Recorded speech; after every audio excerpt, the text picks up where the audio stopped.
is going to be my intro today, and the key thought is who teaches us how to communicate in the fullest sense. Like, who sits us down and teaches you how to listen, teaches you how to express yourself. This is something that's not done at all, right? It's just one of those things that you have to figure out. And I think the bigger assumption will always be that you just have to know. You just have to know to be able to communicate. So now if we think about having to do emotionally mature communication habits, so like how did we even get there, if at all you didn't have, I'd say, the privilege to be taught, oh, this is how you should behave when you are in a conversation, or please, like, I don't know, maybe having had experienced healthy communication habits as well could be a way that you learn emotionally mature communication habits. And it's a thought that I'm thinking about coming into the car, because you'll see in my morning video where I was talking about my shades. Yeah, but I was basically talking about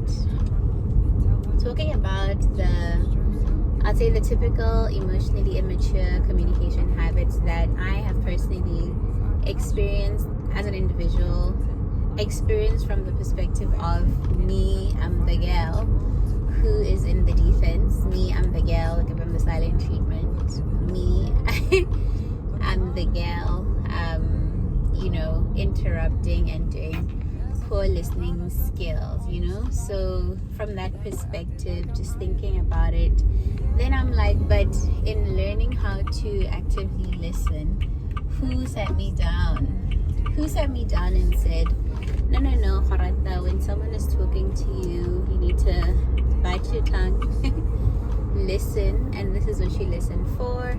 And even in listening, learning to read people's cues and who teaches us that? No one truly does. And I think a part of me then is like, as I guess social responsibility to my community, given that I didn't get the privilege to be taught the soft skill of of good communication, both from expression and then also on the other side where you're receiving, and then ultimately to a place where you are heard. And if you're not heard, being able to have the difficult conversation and say, wait a minute, but I didn't feel heard in this instance. Maybe I didn't express myself fully well. Can we try this again? And if we're trying it again, you being able to actually then structure the conversation in a coherent manner, so that the next person can then say, oh, okay, I hear you, and this is my response, and you leaving the conversation with peace of mind and less tension, because you've communicated and the other person has understood. Whether or not they've given you the response you want is another conversation altogether. But yeah, and I think just thinking about it, you can never assume that we all grew up in families that valued communication, right? One family might be a family that easily has a conversation with a child, where you can actually get the opportunity to be asked, what did you do today at school? And you're able to express fully well to say, oh, this is how my day was, which I feel is foundational for communication. I personally didn't have that growing up. I remember I grew up with my grandparents. So I'm coming from school, I get home, I watch TV, I bath, we watch Generations, and then I go to bed, right? I don't think I recall us having conversations about my day, or me actively expressing how my day was. And I think even coming into becoming a teenager and in young adulthood, I feel I actually struggled. I struggled with communicating or expressing myself. And to the point where I was actually sharing with this one girl at work, yeah, I used to practice in the mirror what I was gonna say to my dad, and in no fault of his own, in terms of me being in the mirror trying to rehearse what I was gonna say. But I feel like it wasn't natural for me to actually express myself. I was very quiet growing up, right? So yeah, no, coming into thinking about it now as an adult, you're like, wait a minute, how do we make the assumption that each and every person should be able to communicate, right? Especially in corporate. I think it's something that we probably take for granted and just assume that, wait a minute, you are supposed to be able to communicate with me professionally and emotionally, in an emotionally mature way. But it's something that we cannot for the life of us assume that someone is able to do, right? We can't just assume that. So yeah, that's, I guess, that's my outro. That's my closing thought for today's conversation, to say emotionally immature communication habits that we might have are sometimes not at the fault of our own, and it's important for us to acknowledge that, but also get to a place where we allow ourselves to learn. So where you realize that I struggle in terms of I'd say the expression side, right? I struggle in terms of the expressing, communicating, either written or spoken. It's upon you to actually make the effort to learn, right? So there's so many learning platforms that you can actually learn from. There's Udemy, you can check it out, and you can search. Literally, there'll be so many free courses that you can do on the platform, and it's just a matter of tapping into them, and whatever other thing that maybe they may have missed on, you can actually go the extra mile of now going into ChatGPT to kind of learn a little bit more. Go online, buy the books, read the books, right? So it's just the thing of, it's not an excuse, I guess, to say that no one taught you how to communicate. I guess this is now the thought coming into, like, a full circle moment of the thought that I had coming into the car. Just me having a chat with myself. Yeah, but anyways, in thinking about that, is then to say, okay, in terms of Gorata, she struggles with difficult conversations. So reading books such as Eat the Frog, where you will learn, I guess, navigating difficult situations, not necessarily difficult communication, but figuring out what for you is a weakness. And you know yourself, right? You know that I'm unable to communicate in writing, I'm unable to communicate maybe publicly, like public speaking is not my thing, and you would know where you need, the areas that you need to work on, and it's your responsibility, right? It's your responsibility to actually figure it out, especially as an adult. We cannot then blame your upbringing for so long. Like, obviously, maybe in primary school we can underscore it and say, no, it's because of your childhood. But once you become an adult, it's upon you to actually take responsibility of your life, make efforts in terms of what you haven't figured out with this emotionally mature communication, because you work with people, you live with people, at work, at home, all these areas, and there is, just checking if this call wants to overtake me. Yeah. And there's a need for you to actually take responsibility, right, to that effect, right? And the word responsibility is then to say, I am responding to this particular thing that I know I am weak on, and using the ability that I have to actually figure it out. So reading, listening, so many videos on YouTube that you can watch. But yeah, like I was saying, I think I will possibly go home today and sit and think about a soft skills program that I can do with students at government school, where we can actually explore communication skills, so presentation skills, listening skills, email writing skills.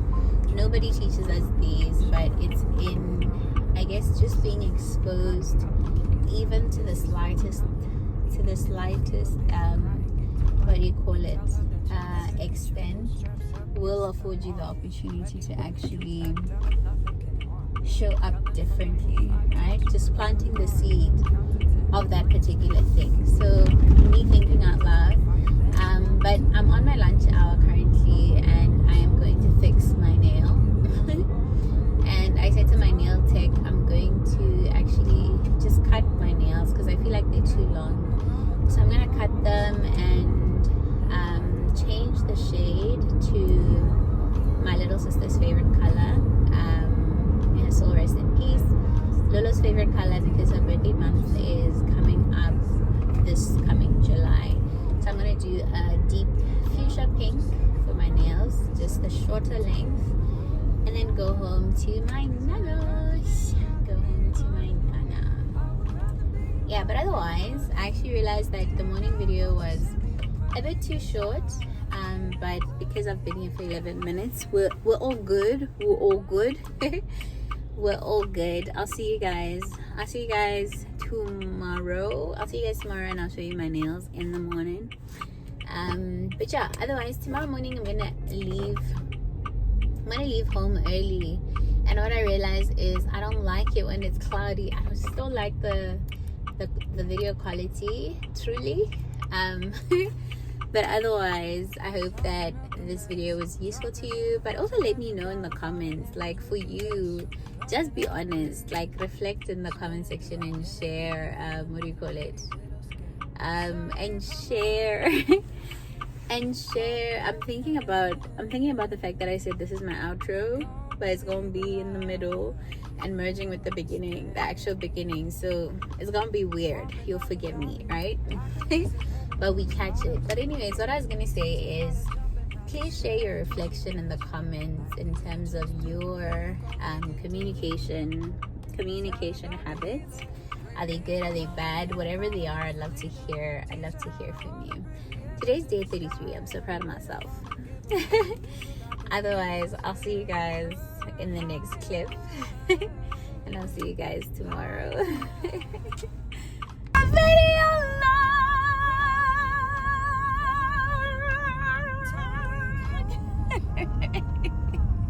So beautiful. Like how the clouds are looking with the sun shining through them. So beautiful. So beautiful. Hi, good morning and happy Tuesday. Today is the 23rd of, is it the 23rd? I think so. Yeah. Today's the 23rd of June 2026, and I wasn't able to edit my videos yesterday. I feel like all my videos will probably have that chat. But wow, guys, it's gold. Can you see me? See me? It's gold. I hope you guys are dressed up warmly because winter is here.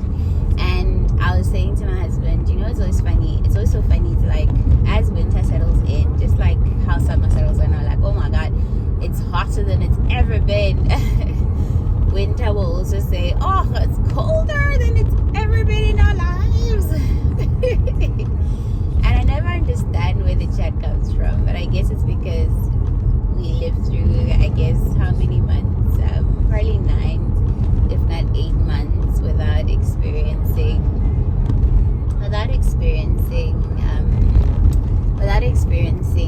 this kind of weather, right? And yesterday, interestingly, when I went to the client visit, the client was like, wow, you know, the weather lately feels like we're in Europe. And I was like, yes sir, it's giving cloudy 24/7, cloudy with a chance of meatballs, especially because this weekend we experienced rain. Like, we experienced proper rain. Imagine, like, not even drizzles, like proper rain, water pooling on the side of the road kind of rain. I mean, not everywhere, but I mean, in the places it was experienced, it rained. But I don't know. How are you doing? This is like a little check-in before we get to traffic and we start doing our prompt. But how I'm feeling this week.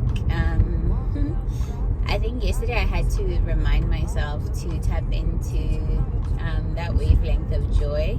But I realized I might actually be going into my luteal phase, and it's always trials and tribulations in terms of my emotional landscape. So it's like, do you allow yourself to go through all of how you usually feel, because it's almost like a proper roller coaster, or do you override all of those emotions and tap into joy? And that's exactly what I allowed myself to do. And honestly, guys, I think the whole decision to look cute and do my makeup has really had a positive impact in terms of how I show up, because I look cute. Like, I look cute, I feel cute, and even in my interactions with people, it's like,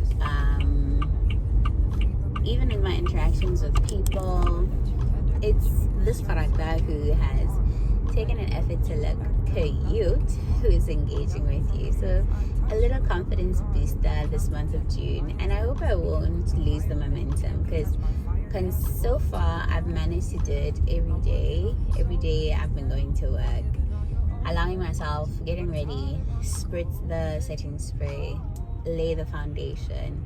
I didn't apply mascara today. I forgot, and when I've forgotten to apply it and I've put on my wig, it's late, because usually what will happen is it'll kind of go onto the wig. But anyways, good morning. Let's look for the prompt when traffic. I think I'm sleepy. Like, the energy and how my train of thought is so slow. I can hear it. It's like my thoughts are coming out slower than my mouth is speaking. I could use a nap. But yeah, let's check today's prompt, shall we? So I have a dilemma, almost at work, and I'm thinking, should I jump into the prompt now? Because I've been fumbling the bag and recording a prompt that I'm supposed to do tomorrow, and I wanted to skip today's prompt, right? But let's see what we can do in like 5 minutes, and then maybe we'll catch up when I'm on my way home, maybe.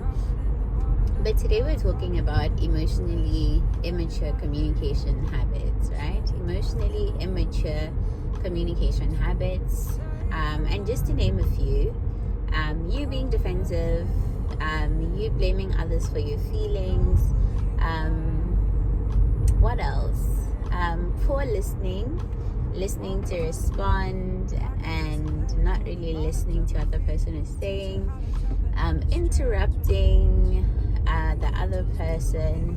But I think in thinking about communication today and relating them to, I'd say, emotional immaturity, it's really thinking about the heart of how you're coming into the conversation, and being able to watch yourself and catch yourself before you actually start and go into your response with the other person, right? So when you look at being defensive, you've already made a conclusion in terms of how this person makes you feel, or maybe what happened prior, and you're showing up in the present state with your history, basically, right? And the defense mechanism will kick in because of how that person has treated you or how you felt before, and it's just a thing of whatever they're saying doesn't make you feel safe. So your initial knee-jerk response is going to be you defending yourself, right? And then another I'd say emotionally immature communication habit will be, I'd say, the silent treatment. Giving someone the silent treatment, especially someone you've established a relationship with. And let me explain. This would be where, ceteris paribus, all things constant, the relationship is, I'd say, stable, right? So if in cases where there's instability, there's resentment, there's shame, there's guilt, whatever thing that would be causing instability in that relationship, that would not be a situation where we're talking about how the silent treatment wouldn't be right, because I'd say it's your prerogative because you're navigating those emotions that have been caused by the other person. But if you are in a healthy relationship with someone, giving them the silent treatment is, I'll say, an indication of, I'd say maybe judgment that you're placing on this other person regarding the situation that you may have lived through. And it's important for you to be able to get to a place where you communicate with this person to say, you know, I think when we spoke the other day, when you said this specific way, it affected me this particular way, right? So being able to catch that, wait a minute, when I come into today's conversation with my person, with my husband, with my boyfriend, I was actually coming in with a bit of resentment from the previous conversation that we had, right? So I think it's really tapping into, how am I feeling? How did we get here in terms of the silent treatment, right? And I used to do it a lot. I used to do it a lot because another emotionally immature thing that I did was avoiding avoiding difficult conversations. It was very, very, very hard for me to have a difficult conversation. A difficult conversation, it's really where I feel you are there to represent yourself. There to represent yourself in terms of the relationship dynamic. I'm talking, and if you're new here, I like to really focus when I'm talking. But yeah, really tapping into you representing yourself when you get into that hard conversation. And I feel like we live in a society where it's not really normal to speak up for yourself. So personally, I was always terrified by having difficult conversations, honestly. So I'm just going to wrap up the conversation because I don't think I'll be able to vlog later. I'm going to go fix this nail and then rush home. So we've talked about being defensive. We've talked about the silent treatment. So retreating, hiding, ghosting. I think ghosting has apparently been or is a thing that people do now. But for me, I think I'll never disappear from your life without communicating how I felt. And if I feel that I'm not being heard, it's very important for me to step away and remove myself from that situation, because it's giving I'm just gonna get hurt so if we continue this conversation. So stepping away, and hence why I said earlier that it's very important to really check in terms of how you're showing up in the moment, but also the dynamic of the relationship that might be leading to this typically emotionally immature way of showing up, right? And then the last one, but not the least one, is listening. I know for a fact that I've had terrible listening skills, right? And a typical example would be we're talking, right? So you're telling me about something. I'll respond and say, oh, in relation to what you're saying. So it kind of cuts the conversation from what you were sharing to now what I've shared, right? So one thing that I'm learning to actively do is just to listen and not share. I'd rather maybe possibly ask you, oh, okay, what was interesting about that? Oh, tell me more about it. Or why did you feel that way? Or something to that effect, right? It's like 2 more minutes. I'm gonna take a minute and then we can go. But yeah, so in thinking about active listening, poor listening skills shows emotional immaturity, I think. And poor listening being interrupting the person, wanting to put in what you want to say, I guess, all the time. And then also listening to reply. So basically you're listening to me to give me a response and not necessarily to take the heart of what it is I am saying, right? So I think maybe I'll take you along a little for us to complete this conversation, but it's been 7 minutes, so it's like it's good time. But we'll see you later. I'll see you guys later. I gotta go. I just got to work. May God's favor locate you. I don't know, like, you see, I got this charm bracelet, and it's a bit big for my hand. It's not like the thin one I got the other time, so I'm just gonna leave it in the car. But yeah, otherwise I pray for God's favor to locate you and for his grace to sustain you as you live out your days. May you be blessed beyond measure. I plead the blood of Jesus over everything that you live through, the words, the conversations, and pray that may you figure out how to actively listen to the people in your lives so that you're able to hold space for them to be able to feel safe in your life, and put yourself aside for a little while so that you can actually get the gist of a conversation, especially things that feel like, I've lived through this chat so many times. Being able to really hold space and try get to the heart of the conversation. Otherwise, I gotta go. I'll see you